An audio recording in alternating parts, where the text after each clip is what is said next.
tous ce soir au nom du Seigneur Jésus-Christ. Nous bénissons le Seigneur pour cette occasion qu'il nous donne ce soir. De nous avoir amenés dans sa maison afin que nous puissions venir pour notre préparation. Alors nous supplions de vous lever, nous allons honorer la lecture de la parole de Dieu. Ce soir, nous allons lire dans le livre des Nombres, chapitre 13. Nous commencerons notre lecture à partir du verset 27e. Nous lisons au nom du Seigneur Jésus-Christ.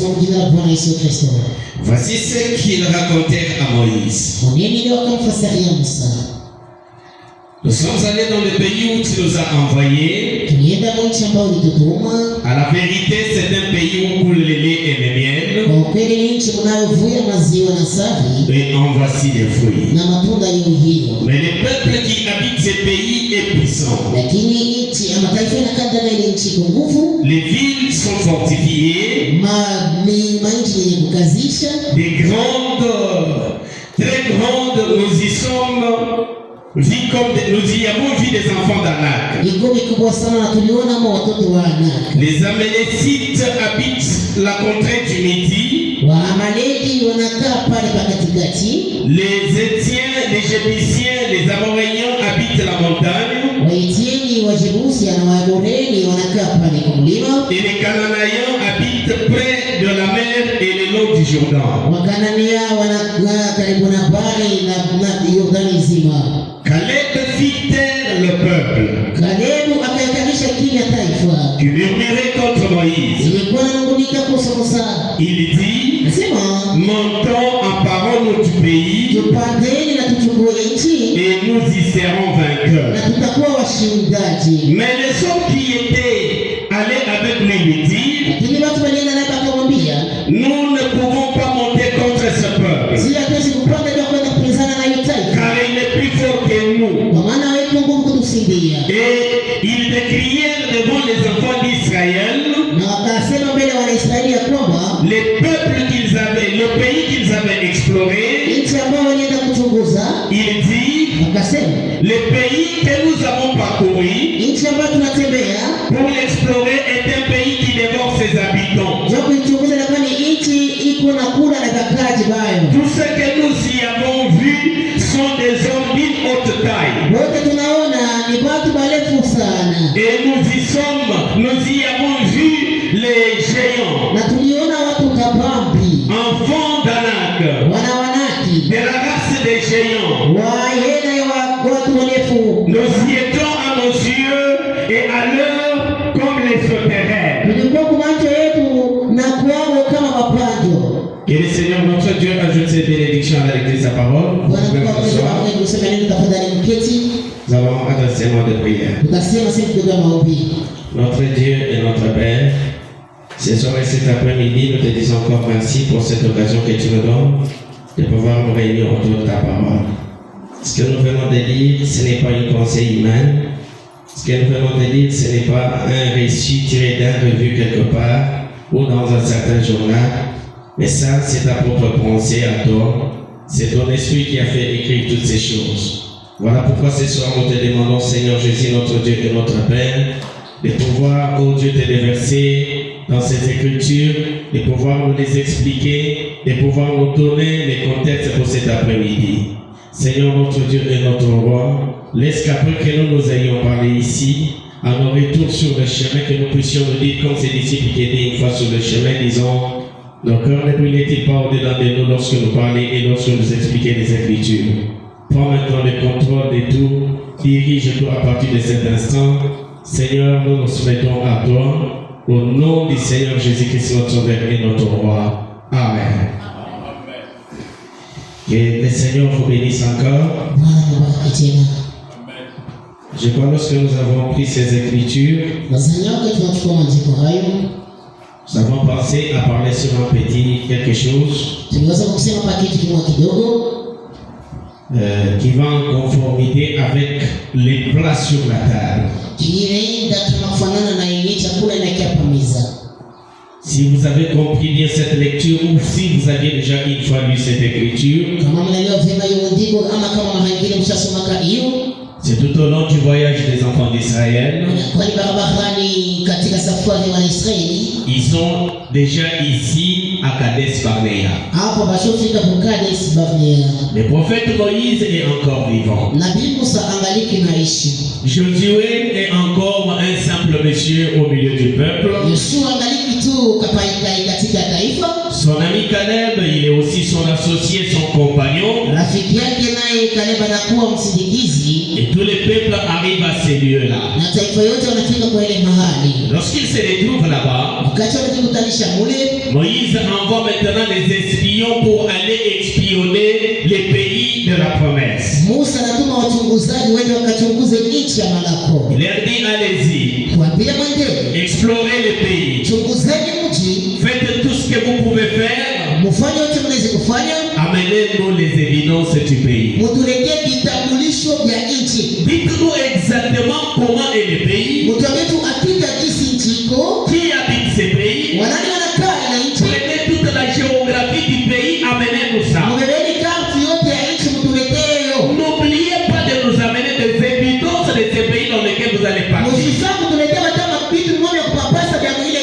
Les espions sont partis. Ils sont allés en espion. Ils sont allés un peu comme en camouflage là-bas. Ils arrivent dans le pays. Ils commencent à opérer la mission pour laquelle ils se sont retrouvés là-bas. Ils commencent déjà à vérifier le pays. Ils commencent déjà à explorer. Ils regardent en amont, en aval. Ils regardent la liste des gens qui habitent le pays. Alors tout le monde se fait l'image de gens et du pays dans lequel ils devaient partir. Et lorsqu'ils rentrent, ils ne rentrent pas main vide. Quoique c'était difficile dans ces pays, un pays habité par les gens de grande taille, un pays habité par les géants, un pays dominé par les fils d'Anak. Mais les espions quand même fait leur travail. Et à leur retour, ils devaient avoir les évidences du pays dans lequel ils étaient partis. Et lorsqu'ils rentrent devant Moïse, ils commencent à faire le rapport à Moïse. Ils commencent à lui dire ce qu'ils ont dit de l'autre côté. Moïse, nous sommes partis. Effectivement, le pays est tel que Dieu l'avait dit. Moïse, Dieu n'avait pas menti. Parce que Dieu avait promis que c'est un pays dans lequel coule le lait et le miel. Et quand ils sont allés, ils ont réellement que Dieu, il dit que Dieu avait vraiment raison. Mais Moïse, malgré la beauté du pays, c'est un pays que nous ne pouvons pas posséder. Pourquoi? Parce que les gens qui habitent ces pays, quand nous les regardons, et quand eux-mêmes nous regardent, nous sommes semblables à des sauterelles. Il n'y a pas moyen de pouvoir espérer ces pays-là. Si vous allez lire tous ces chapitres-là, et les chapitres suivants, vous allez voir les enfants d'Israël en train déjà de planifier comment rentrer en Égypte. Mais au milieu de tout ce qui se disait, deux messieurs de petites grandes différences s'élèvent.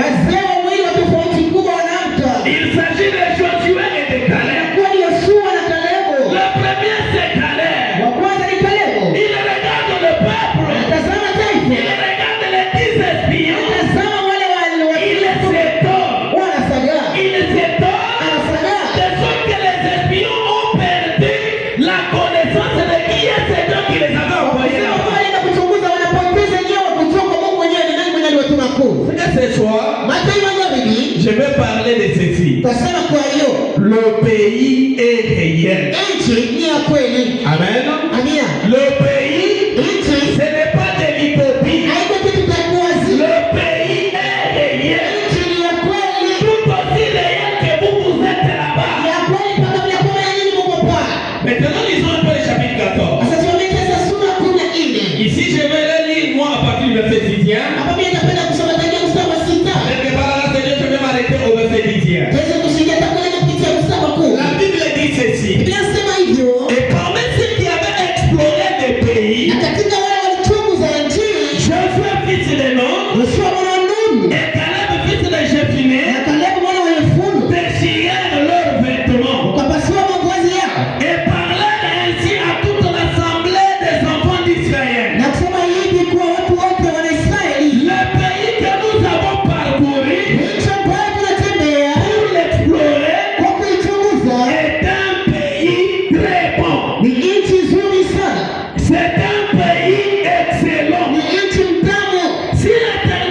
c'est parti. Israël à Kadesh Barnea. Israël ou Kadesh Barnea. Ou Israël devant les serpents de Ram. Ama Israël mbele ya nyoka wa shaba. Sincèrement du 28 mars 58. Ya tarehe 28 mwezi wa 3 59. Au paragraphe 162. Kifungo cha 162. William Anapi. William Anapi il est dit. Comme Dieu l'a dit. Comme Dieu l'a dit. Nous allons traverser. Nous y arriverons. Et nous allons le faire. Aussitôt, il partit. Il s'est lancé vers le pays. Et ils obtenirent l'évidence du Saint-Esprit. Et il arriva pour les démontrer. Le pays était bon. Il poussait des bons raisins. Je suis heureux de cela. N'êtes-vous pas heureux? Oh là là. Mangez-les simplement. Et bavez comme un cheval qui mange du très frais. C'est juste. Oui, monsieur. Vous passerez simplement un bon moment, un bon appétit. Mes amis, je voudrais vous dire ceci. Lorsqu'ils sont allés là-bas, les évidences qu'ils ont pris, c'était pour venir montrer aux enfants d'Israël. Les enfants d'Israël, le pays là est réel. Quoique nous y avons vu les fils d'Anak, quoique nous y avons vu les géants, le pays est réel. Regardez le preuve. Le preuve, nous en avons. Amen. Les filtres d'un homme qui réfléchit. Au paragraphe 122.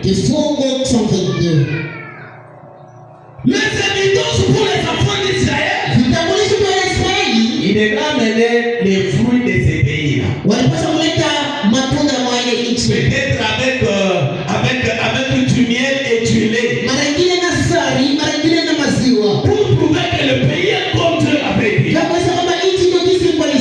Moi j'aime bien cette écriture de la Bible. Dans Hébreux chapitre 13, au verset 8, tranquillement pas dit, Jésus-Christ est le même hier, aujourd'hui et éternellement. Et alors que William apprend cette écriture, William qui dit que Dieu est le même en tout point.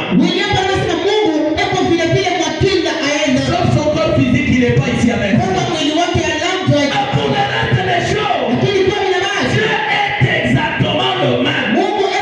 Si les enfants d'Israël avaient fourni l'évidence comme étant des fruits, et nous aussi nous devons fournir les évidences.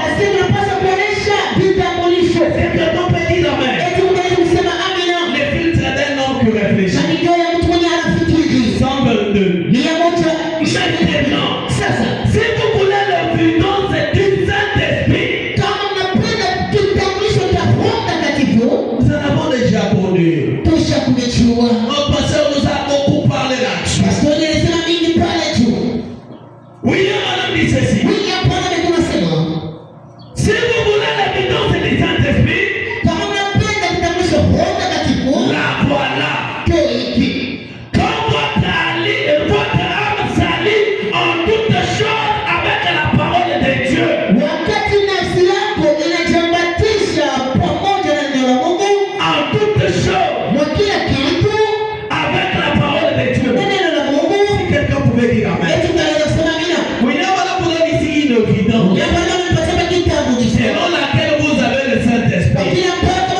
beaucoup réfléchir. Hakika yanifanya nifikiri sana. Lorsque votre âme s'aligne en toutes choses avec la parole. Wakati nafsi yako inajitia mkistari. C'est que lorsque la parole parle, Maana wakati neno nasema, celui qui est né de Dieu, mwenye mezani kwa nabii, il a des oreilles pour écouter, asikia kwa il kusikia, a un cœur pour croire, moyo wa kuamini, et il se met en pratique. na analitia kazini. Là, Pale pale. nous n'avons pas notre manière de voir les choses. Hatuna namna yetu ya kuona vitu. Là, Pale nous pale. n'avons pas notre manière de comprendre les choses. Hatuna namna yetu ya kuona vitu. Mon frère, ma soeur, je vous dis ici ce soir, Hakuna neno la kwambia pema na si vous avez à redire sur la parole de Dieu, kwa neno la kusema unaona pale vous ne l'avez pas encore obtenu. na wewe haipokea kama Lorsque la parole parle, wakati neno nasema vous devez croire. unapaswa kuamini. Lorsque vous ne croyez pas Wakati amini et que vous avez toujours à dire sur la parole, na uko pale ya kusema pale continuez à les chercher. endelea na kuitafuta. Parce que c'est une preuve selon laquelle vous ne l'avez pas encore obtenu. Kitambulisho kama ambayo unaipokea. Le péché est pardonné. Dhambi ya kutokusamehewa. 221. Ndio William a dit, Yapo anasema j'ai enseigné que le parler en langue n'était pas l'évidence du Saint-Esprit. nikufundisha ya kwamba kusema kwa lugha haikuwa kitambulisho cha Roho Mtakatifu. C'est vrai. Ni kweli. Le parler en langue, Kusema kwa lugha c'est pas seulement une évidence du Saint-Esprit. haina tu kitambulisho cha kusema Roho J'ai Mtakatifu. enseigné que le fait de crier Nilifundisha kama kulalamika n'est pas l'évidence du Saint-Esprit. haiko kitambulisho cha Roho Mtakatifu. Rien de tout ce que vous dites Hata kama kwa vitu nasema n'est l'évidence du Saint-Esprit haiko kitambulisho cha Roho ou Mtakatifu. l'unique évidence. Ama ya kwa kingine kingine. William a dit, Yapo anasema cela pourrait être l'évidence que ile tasema kitambulisho ya le kwamba Saint-Esprit est là. Roho Mtakatifu yuko. Peut-être que vous n'avez pas compris. Mara nyingi leo Pour comprendre ça, chakelewa hii je vais revenir là-bas. Il faut qu'on lise encore quelque chose dans l'ange des trois poules. msunguke isome ni katika malaika na makokoto tatu. Peut-être que cette écriture pourra bien expliquer ce que je venais de dire. Mara nyingine hii hatukuti kwa siri mzuri yenye aposema. Dans l'ange des trois poules, Mu malaika na makokoto tatu. au paragraphe 7, Beti 7 ya 7 et le paragraphe 8, na beti ya 8. William a dit, Ni hapa ndio tunasema. bon, c'est un sermon du 14 avril 51. Au naomba 14 mwezi wa 4 na 15 Remarquez, Tazama hii. dans le même champ où le blé a été semé, Mshamba ambao ulioteshwa ngano, là se trouvent les ronces, mule na pia michongoma ama makapi,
qu'ils porteront. Tofauti itakuwa ni kupitia matunda ile watapata. Peut-être que vous n'avez pas encore compris. Wakati inayo na mambo yale. William Branham continue. William Branham anaendelea. William Branham dit, William Branham anasema dans la réunion, Mungu kusanyiko. le Saint-Esprit tombe sur le bâtiment. Roho Mtakatifu inavuya makao. Mais ce sont ceux qui vivent pieusement en Christ Lakini ni pale anaishi mkao wa ndani ya qui Kristo. seront emportés au grenier. Wao batafika mpaka kule banakauka banabeba. Au grenier, Kule kukigundi sako. écoutez mes amis, Sikia mzuri. on ne prendra pas le fruit produit par les plantes rampantes. Hata mimi matunda yenye kutokea kumisha kukangana. Il n'y a que les blés et les maïs qui iront au grenier. Kama mgemo na nani kitenda kusaka. Tout le monde était content de la pluie. Baba watu walikuwa na furaha Mais mfua. pour ce qui est du grenier, Lakini kwa ile kwa kwenda kusaka. seuls les blés. Paka ngano. Est-ce que quelqu'un est en train de comprendre? Eti mtu anaelewa.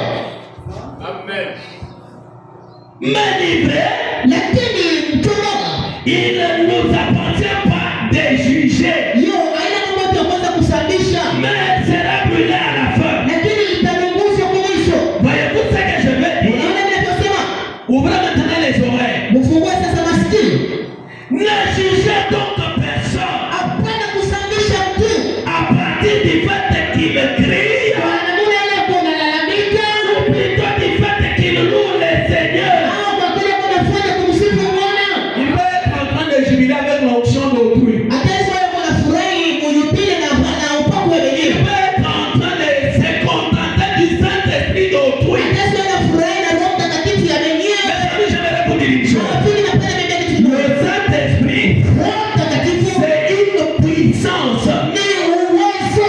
Je dis bien, c'est une puissance. Ni nguvu na furaha. Lorsque ça frappe celui qui est à tes côtés, Wakati napiga wewe pembeni yako. si tu es dans cette position, tu peux les sentir. Kama Mungu amesimamia uzuri utaisikia. Le Saint-Esprit, c'est une puissance. Mtakatifu ni nguvu. Elle est capable de te prendre et de te renverser par terre. Ina uwezo wa kukuchukua na kukupiga kwa mgongo. Elle est capable de te faire t'agenouiller toute la journée. Ni kupigisha magoti. Le Saint-Esprit est capable de te faire faire ce que tu ne pouvais pas faire. Roho Mtakatifu anaweza kufanya kile bila kufanya.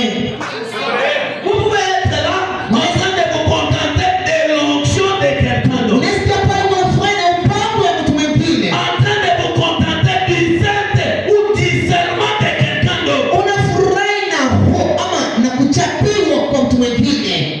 Ne jugez donc personne à partir de ça. Usihukumie mtu kwa ile. William Branham dit, William Branham anasema jugez-le par la vie qu'il mène. Mungu sababisha kutokana na maisha ile kwa naishi. Nous avons dit amen à la parole. Tunataka kusema bila kuneno. Nous avons parlé en langue. Tulisema Mungu. Nous avons fait ceci et cela. Tulisema ile na hiyo. Nous avons chanté. Tulipa. Laissez-moi vous dire, moi qui vous parle. Mimi naelezea. La preuve qui me convaincra, c'est quand je verrai ta vie changer. Kitambulisho kitaingia pale kama maisha yako kubadilika. Il commence à douter de notre Saint-Esprit. Banaanza kushakia Roho Mtakatifu wetu sasa. Il commence à douter de notre Saint-Esprit. Anaanza kusema pia ipate. Non, Hapana. moi je ne juge pas. Mimi sio hukumu. Moi, je me suis regardé. Macho yangu ishapunguka. L'onction nice, c'est bien. Upako mzuri. L'atmosphère spirituelle, c'est bien. Hatua ya kiroho iko vyema. Le parler en langue, c'est bien. Kusema malugha iko Mais vyema. la vie après ça, Lakini maisha ya c'est kuishi ça qui nous prouvera, nous les autres, comment qu'il a reçu quelque chose. itabakishia siku nyingine sema anapokea kitu. S'il ne mène pas le genre de vie correct, Kama asiishi maisha moya sawa. William Branham vous dit, William Branham anasema ne le rejetez pas. hapana kumtupa. Priez pour lui. Umwombee tu. Voilà comment faire. Unaona ni namna unapaswa kufanya. Échanger les dînes ôtis en une tige de blé. Mkutosha mwenye mtu akutabali ni kwa sasa mti ya ngano. William Branham prend cette charge, il vous donne. William Branham sasa ile mzito ananipika. Il dit vous, Sema wewe échangez-les mubadilishe de ces mauvais états, mwa ile hali mbaya. de cette mauvaise personne. Mwa ile mkwalikuwa mtu mbaya. Au moins, il est une bonne personne. Akuye kwa mtu mzuri. Donc, c'est que ici, j'aimerais vous dire que Maki hapo napenda mimi nasema nous pouvons nous retrouver être là. tunaweza kukutanisha mwenye kia pale. À cause de l'onction du jour, Chini ya upako wa les Saint-Esprit en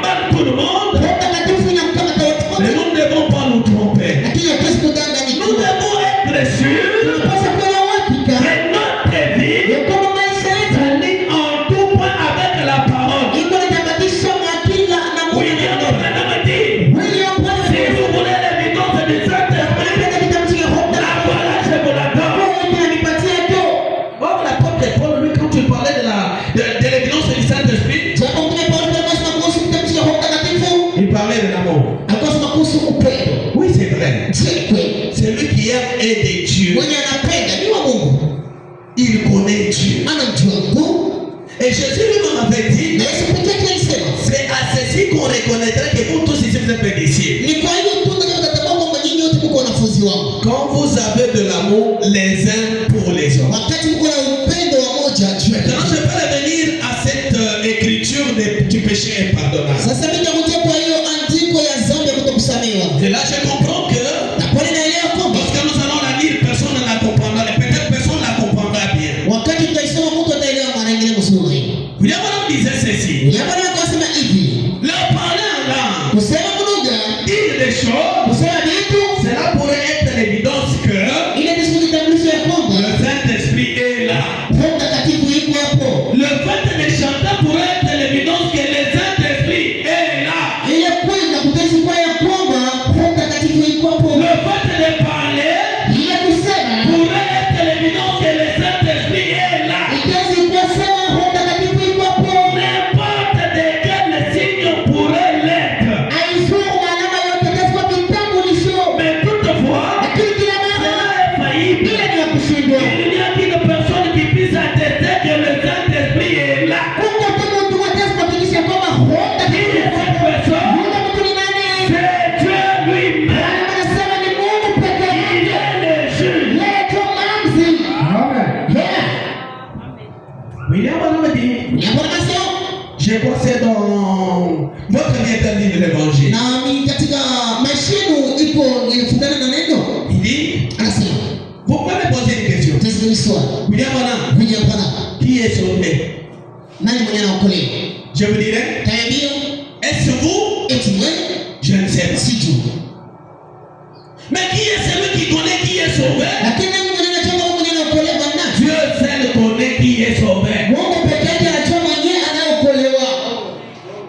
Mais nous, C'est on va juste regarder. ndio kuangalia, On regarde, tunaangalia, on vous apparente près d'une personne sauvée. tunakuchafisha ukari, tunakupatia umbo ya mtu mwenye kuokolewa. Mais une chose est certaine. Lakini kitu moja wakati Lorsque vous l'avez, wakati uko nayo Romains chapitre 8, Waroma sura 8 le verset 16. mstari wa 16. Lorsque vous l'avez, Wakati nayo l'apôtre Paul écrit aux Romains, il leur dit, Mtume Paulo anaandikia Warumi anasema, l'Esprit de Dieu, Roho ya Mungu, l'Esprit lui-même rend témoignage à notre esprit Roho pekee yake inasikia kwa roho que yetu nous sommes enfants de Dieu. kwamba tuko watoto wa Mungu. Est-ce qu'il y a quelqu'un dont l'Esprit de Dieu lui a déjà rendu témoignage? Eti kuna mtu ambaye Roho ya Mungu ishakusudia juu yake. Je vois dans la tradition de Jacques, Nadhani katika utafsiri wa King James au wa Jacques, la Bible dit, inasema l'Esprit de Dieu Roho ya Mungu atteste à notre esprit iko inatikisa kwa roho yetu par l'entremise des dons kupitia maunganisho ya mazawadi que nous sommes ses fils. ya kwamba tuko watoto yake. Est-ce que son esprit Eti roho ya vous a-t-il déjà attesté une fois? kisha kunatikisa kwa mara moja. C'est pourquoi Kwa maana comprenons que tuelewane ya kwamba ça peut m'arriver de pouvoir me trouver dans la joie du Saint-Esprit qui a scellé une autre personne. Yesu alifundisha kufanya na Roho Mtakatifu ni chapa mtu mwingine. Je vérifie bien ce que je. Nachunguza vema ile niko nayo. Est-ce ça? Eti hiyo, Et ce n'est pas ça? eti sio hiyo, Est-ce c'est ça? eti hiyo, Ou ce n'est pas ça? ama sio hiyo.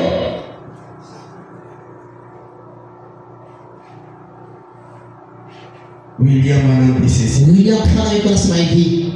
Je suis dans Hébreux chapitre 6, deuxième partie. Niko mu Ibrania sura 6 deuxième partie. Au paragraphe 495. Ukifungo 495. Dis oui, c'est pas 57. Oui, c'est en 57. Dans la Bible, Biblia tout a été exclu comme preuve du Saint-Esprit. yote iliingizwa kama kitambulisho cha Roho Mtakatifu. Exclu. Ilitoshwa tu yote Sauf l'esprit de l'esprit. Les fruits de l'esprit. mpaka matunda ya roho ilibaki. Trouvez un seul endroit Tafuteni nafasi moja où Jésus aurait dit ça. ile Yesu aliweza kusema hivi. Oui, monsieur. Sio mzee. La preuve du Saint-Esprit Kitambulisho cha Roho Mtakatifu c'est le fruit de votre vie. Ni matunda ya roho yenu. Jésus l'a dit. Yesu alisema, c'est à leur fruit que vous les reconnaîtrez. Ni kwa matunda yao tu mtawafahamu. Mais les fruits sont encore amen. Si matunda tena ndani kimchungu. Nous nous imposons à croire à ce Saint-Esprit-là. Matunda ya kumchungu na tena kufanya kwa watu. Que la grâce continue à couler jusqu'à ce soir. Amesema neema inavuja tena Pour pas vous fier à une fausse expérience. hapana kujitolea mu. Dieu est réel. Mungu yuko mkweli. Le Saint-Esprit est réel. Roho Mtakatifu ni mkweli. Ne vous fabriquez pas les choses, mes amis. Kama mlitunja vitu na William Branham dit, Yaba le chef pentecôtiste Baba mapinga ya sont bishofa. remplis des choses authentiques. Mejaza na vitu vya vitele. Traitez avec votre conscience.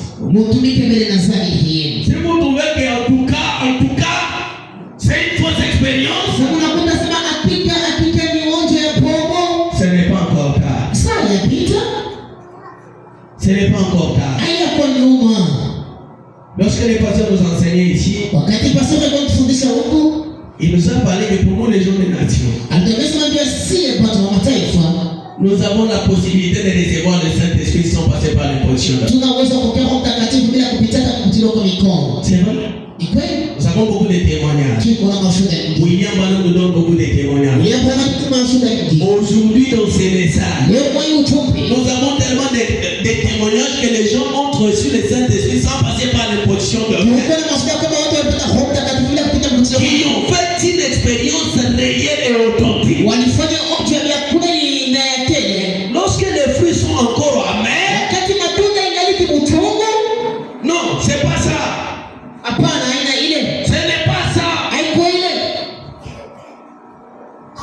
C'est avec vous que vous les reconnaîtrez. Ni kwa matunda yao mtawafahamu. Et les fruits de l'esprit, Na matunda ya Roho c'est l'amour, ni upendo, c'est la joie. ni raha, La joie. furaha. Si nous prendre simplement la joie, Kama tunasema tu furaha, on commence à la développer. tunaanza mbele kwenda mbele nayo mbele. Nous disons, Tunasema arrêtons cette bêtise de nous dire, c'est comme ça que Dieu m'a aussi créé. tuachane niliza kusema Dieu Mungu alinyumba.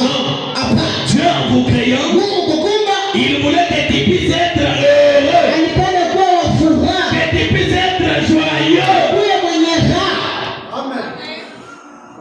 Vous allez trouver un papa, Unakuta baba moja, vous trouvez une maman, unakuta mama moja, chanter un cantique, c'est simplement quand nous venons à l'église. kuimba mwimbo mpaka tunakuwa kwa kanisa. Et quand nous venons à l'église, là, Na tukitoka kanisa pale, vous voyez comment ils chantent cette chanson là? kama vile naimba mwimbo, Comme qui dirait, nous qui louons, qui chantons là, kuna saa shima tunaimba tunasifu, nous les louons et nous les chantons lui. tunamsifu na tunamwimba yeye. Depuis qu'il est venu, Tangu akikuya. la parole, même si elle sort comment, Neno hata anahubiri je, il ne dira jamais amen. haitasemaka amina kamwe. J'ai une citation, mais je l'ai alignée en dernière position. Je ne sais pas si je vais arriver là-bas. Niko na andiko moja naitia kumusha sio mtafiti. Vous voyez, nous dit, Bwana anatambia lorsqu'il est dans le cœur, wakati wa moyo il vous fera bouillonner devant la parole. atakufanya waza kutokota mbele ya neno. Là, Pale que Dieu m'assiste que j'arrive là-bas. Mungu anisaidie nifike pale.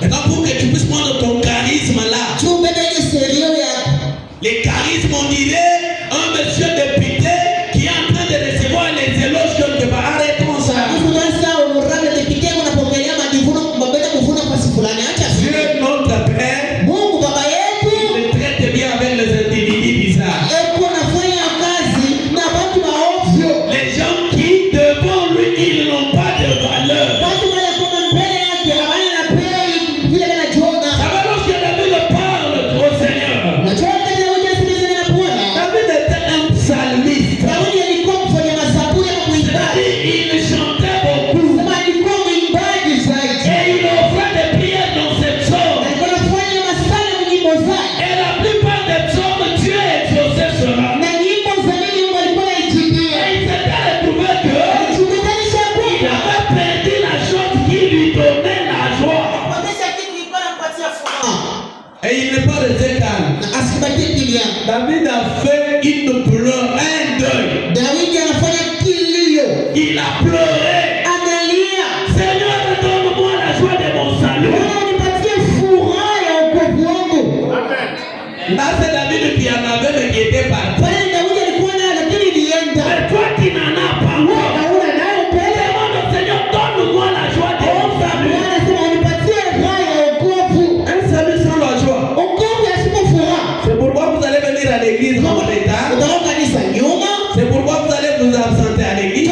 C'est pourquoi lorsqu'on vous dira qu'il ne faut pas mettre des mèches, ce n'est pas la parole, vous chercherez toujours l'écriture. Et même lorsqu'on vous donnera cette écriture, vous direz toujours, celle-ci ne me convainc pas. Diacre, là, vous l'avez mal compris. Là, même quand pasteur le disait, là, il n'avait pas bien compris. Là,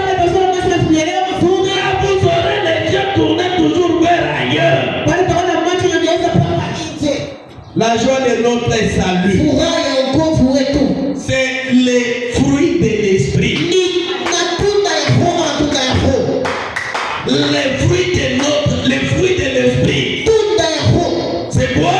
Nous avons l'amour. Nous avons la joie. Nous avons la paix.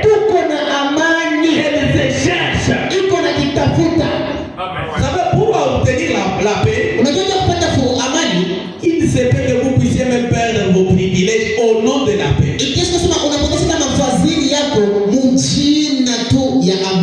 Dites-moi, j'ai trouvé que ces frères avec qui nous sommes en conflit, nous tiraillons, il ne comprend pas bien les choses.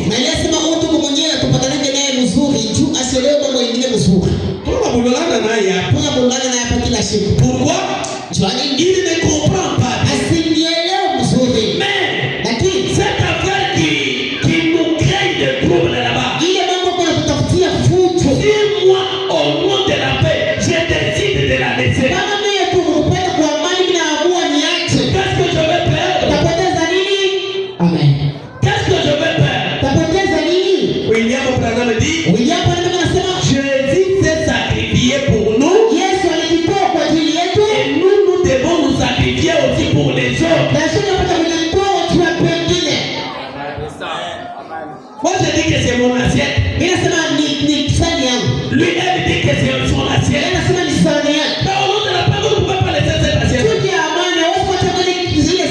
Tu peux d'ailleurs laisser cette assiette. C'était peut-être un assiette inoxydable. Demain Dieu te donne des assiettes en porcelaine. Vous savez mes amis, il y a certaines choses que nous-mêmes nous arrivons peut-être à bloquer. Pourquoi? Toujours par un bras de fer.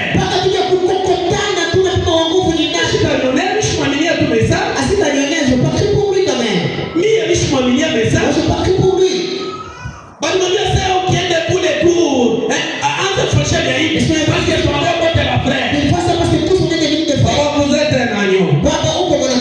Je ne sais pas s'il y a des agneaux ici ce soir. Les agneaux, vous pouvez acclamer les Seigneur. Que Dieu bénisse les agneaux. Sacrifiez-vous pour les autres. La paix, nous pouvons l'avoir, l'obtenir à n'importe quel prix. Même s'il faut que je laisse, je laisse.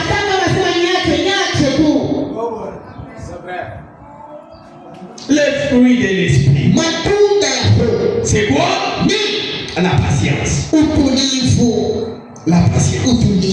La bienveillance. La bonté. La douceur. Et les fruits de l'ennemi, c'est l'inimitié. En réalité, nous ne pouvions pas nous mettre les yeux parler des choses comme ça. Quelqu'un qui, kama shaku kubambia tu kuro,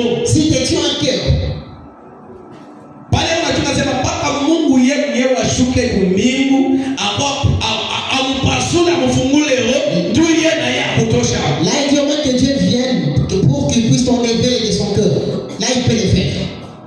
Si pas Dieu, personne. Vous avez d'abord la manière de parler d'une personne qui s'appelle chrétien, remplie du Saint-Esprit. Papa, ahanasha yeye nani mulo.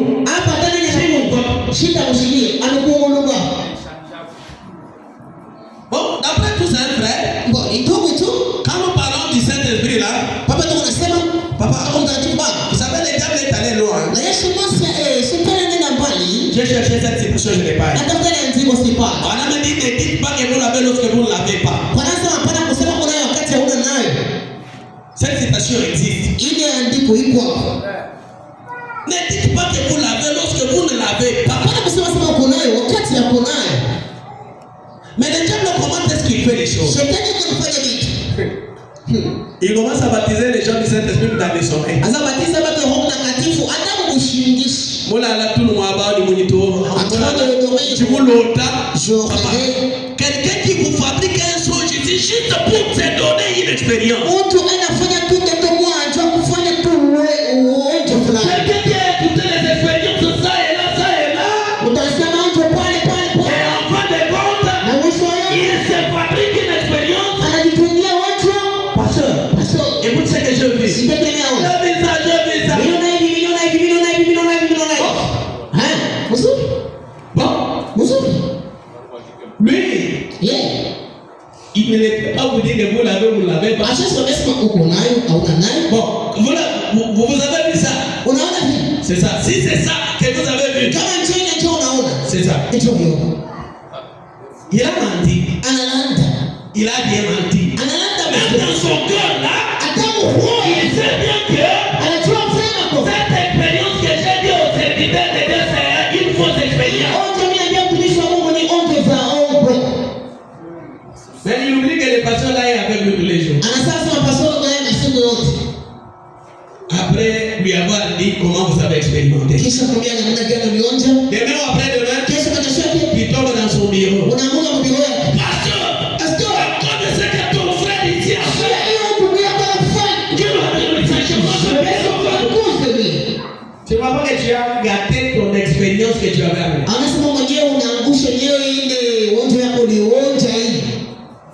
Tu vois pas que ton expérience là, tu l'avais combien? Non mon frère, pardonne ton frère. Toi, nous sommes sur la terre, et arrive. Les problèmes arrivent toujours avec les gens. Papa, ma fille, je n'écoute pas. Et comme il a dit là, et puis après, quand nous parlons des expériences du Saint-Esprit, mon frère, tu trompes qui? Ma soeur, tu trompes qui? Je n'ai pas lavé le Saint-Esprit des gars. Si vous avez fait une expérience avec le Seigneur, tenez-vous-y. Tenez-vous à cette expérience-là. Si tu sais que tu as menti, c'est pour là que je suis là ce soir. Pour te dire que il n'est pas encore tard. Il n'est pas encore tard. Le fruit de l'ennemi, c'est l'inimitié, la haine, la méchanceté, les disputes.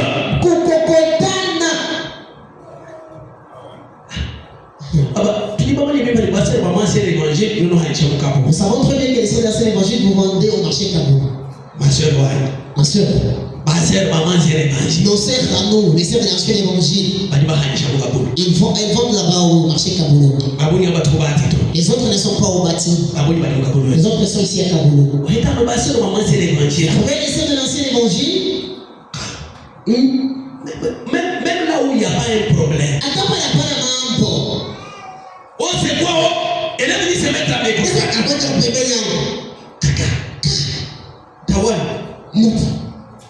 Elle est venue se mettre à tes côtés. C'est ça le problème ici. Oh, elle commencera à me piquer mes clients. Arrêtez ça. Et à cause de ça, elle monte. L'autre monte. Après, c'est qui peut venir même pour calmer là. Elle prend déjà un côté. Oh, ouais, on prend le mobile. On a abonné les balles au bébé. C'est là qu'elle a ouvert l'endroit. Mais ça, est-ce que vous pouvez dire amen? Disons amen, non? Les soeurs, surtout les soeurs qui sont à Kaboul. Arrêtez cette bêtise. Quand vous commencez à vous disputer, ne vous en faites pas. C'est les fruits de l'ennemi. Et nous n'avons qu'un seul ennemi. Ce n'est pas ta soeur avec laquelle vous êtes en difficulté. Notre ennemi à nous tous, c'est Satan, le diable. Et son travail, c'est de pouvoir vous provoquer de temps en temps et de pouvoir vous catalyser. Ouais. Ce sont les fruits de l'ennemi. Je sais que quand nous parlons là, demain on n'apprendra pas qu'à Kabulo, il y a un problème. On n'apprendra pas que nous qui sommes au Castor, il y a un problème. Quand tu vois qu'il y a un problème déjà, au nom de la paix, la paix qui est le fruit de l'esprit, sacrifiez-vous pour celui qui paraît être faible. Est-ce que nous ne pouvons pas dire amen?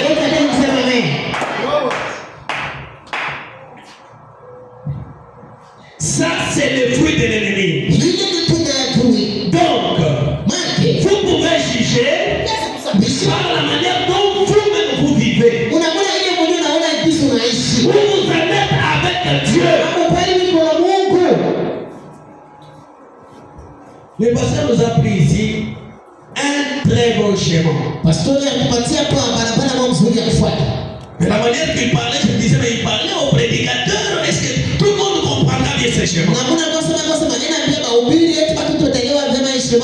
Jésus est né dans sa famille. Ses parents sont là. Et puis après, pendant qu'il grandit, il faut qu'il soit baptisé. Il arrive aux eaux, on baptise Jésus. Lorsqu'on baptise Jésus, les ciels s'ouvrent. L'Esprit de Dieu descend sous la forme d'un oiseau, une colombe. La parole, ensemble avec notre pasteur, on dit Jésus, lorsqu'il quitte les eaux, il n'est pas rentré chez ses parents. C'est pas si vous aviez compris ça. Jésus n'était pas rentré chez Marie. Jésus sorti des eaux jusque dans le désert. Mais qu'est-ce qu'il y a dans le désert? Il n'y a pas des arbres où vous pouvez vous abriter contre le soleil. Il n'y a pas de pluie dans le désert. Il n'y a pas de source d'eau dans le désert. À cause du manque de l'eau dans le désert, même les herbes simples ici deviennent des épines. Et c'est là que Jésus est parti.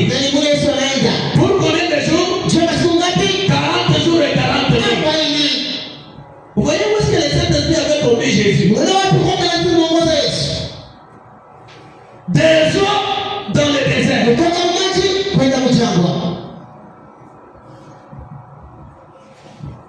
C'est pas si vous comprenez là-bas.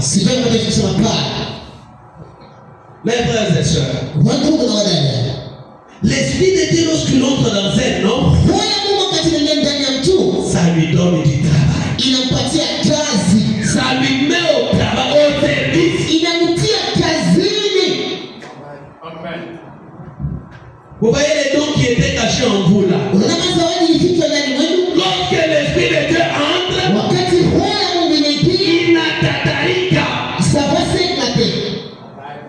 il n'a tatarika tout bien. Peut-être que vous étiez en train de chanter, mais lorsqu'il entre, vous comprenez que maintenant là, je dois chanter. Maintenant là, je dois servir Dieu. Le Saint-Esprit a au moins été au moins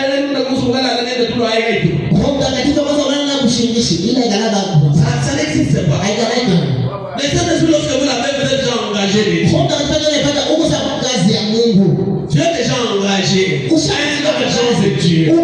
kazi wa Mungu. Là, comme notre papa le disait, il y a déjà l'ordre de mission. Là, même le diable reconnaît cet ordre de mission. Les parents reconnaissent cet ordre de mission. Ses amis reconnaissent ça. Et je m'en vais plus loin pour vous dire, s'il y a quelqu'un qui fait semblant de ne pas reconnaître ça, il sera obligé de le reconnaître.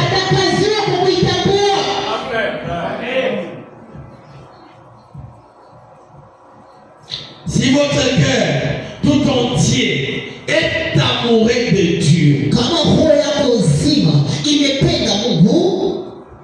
le cœur amoureux de Dieu, un cœur amoureux de Dieu. D'abord, moi, je peux reconnaître qu'aujourd'hui c'est jeudi, jour de quête, ça le fait déjà mal.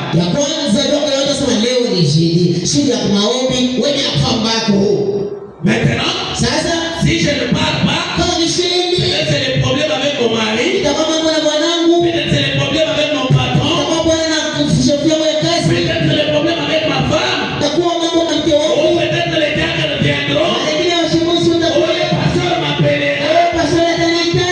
Je dois seulement y partir. Le masque qui va à l'église. Vous savez comment reconnaître les masques qui vont à l'église? Toi-même, regarde comment tu viens à l'église. Quelqu'un qui va à l'église, il est déjà en état. Il marche doucement. Même quand il vient là, il entre à l'église là mollement. Il fait chez lui mollement. Je vais me dire que c'est un cœur amoureux de Dieu. Un cœur amoureux de Dieu.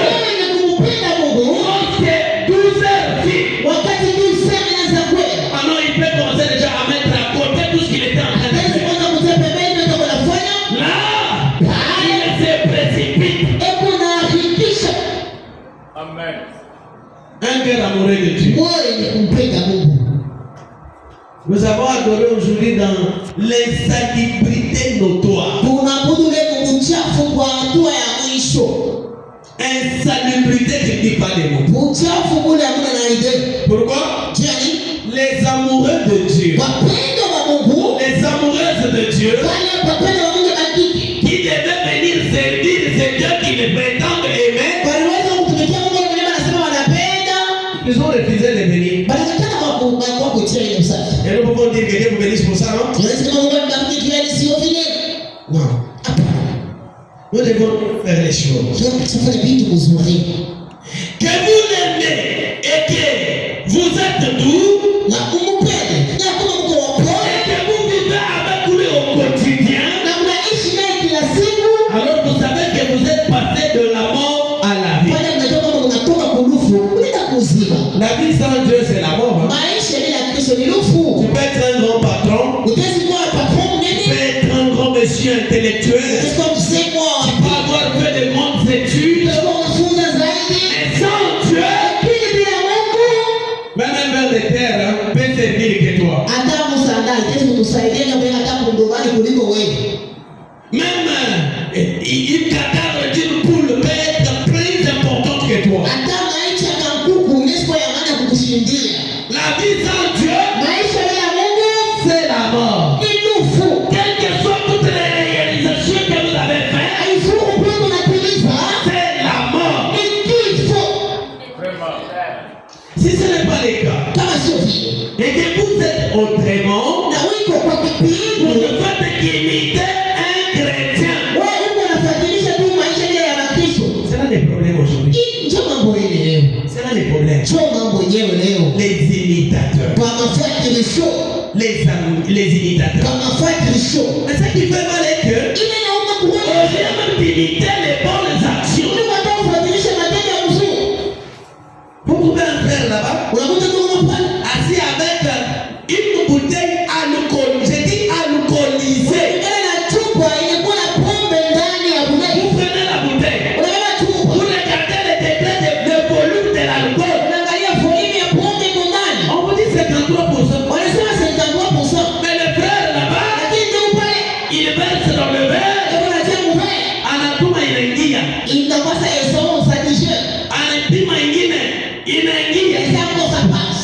Pourquoi vous faites ça? Vous avez une famille? Comment faire avec tel pasteur? Vous faites une pasteur fulani? Kali pasteur huyo ambao surtout ni bienze ni vipi bidii. Mais le pasteur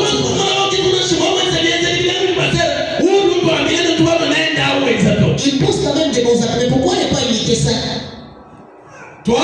Oui. C'est simplement dans les mauvaises actions. Quand on pile qu'il y a du bail de quoi vivre. William Branham dit. William Branham comme ça. L'imitateur c'est Satan. Makula anafuatilia na shetani. L'imitateur c'est Satan. Wanafuatilia ni shetani. Tu sais bien que ton mari est contre toutes ces choses-là. Tu sais bien. Parce que tu as vu telle chose les faire. On a fait des tu imites aussi. Et tu oublies que tu crées des troubles. Au nom de la paix, tu ne peux pas seulement laisser. Tu ne peux pas juste laisser au nom, juste au nom de la paix.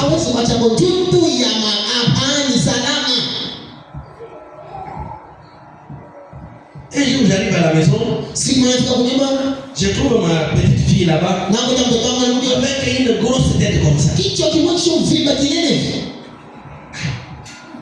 C'est souvent les majaribu ça. C'est pas des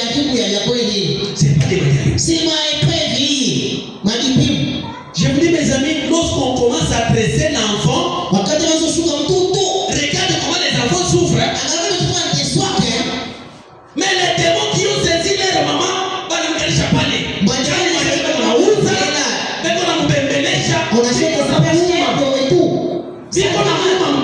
ça fait mal à l'enfant. Arrêtons ces choses. Les imitations, arrêtons. William Branham dit, le ciel pentecôtiste sont pleins de choses authentiques. Arrêtons les imitations. Que ce soit dans les domaines spirituels, que ce soit dans le physique, même dans la vie sociale. Arrêtons les imitations. Que le Seigneur vous bénisse.